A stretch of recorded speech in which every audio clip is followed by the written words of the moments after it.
جوزيه مورينيو يتغنى بعالمية الأهلي.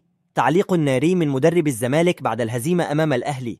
ولكن قبل بداية الفيديو لا تنسوا الاشتراك في القناة وتفعيل زر الجرس ليصلكم إخبار الأهلي فور نزولها. ونبدأ الفيديو بالصلاة والسلام على رسول الله صلى الله عليه وسلم. جوزيه مورينيو يتغنى بعالمية الأهلي. يرى البرتغالي جوزيه مورينيو المدير الفني السابق لفريق روما الإيطالي أن الفريق الأول لكرة القدم بالنادي الأهلي مثل فريق ريال مدريد الإسباني. وقال مورينيو في تصريحات تلفزيونية عبر فضائية On Time Sports: الأهلي مثل ريال مدريد من حيث الأرقام والألقاب والذهاب إلى كأس العالم للأندية، ويتنافس بالند مع الأندية العالمية الأخرى. وأضاف: كان هناك أبو تريكة أفضل لاعب في نظري وأحببته كثيرا، مضيفا: مباراة الأهلي والزمالك ديربي مثل مباراة ريال مدريد وبرشلونة وأرسنال وتشيلسي.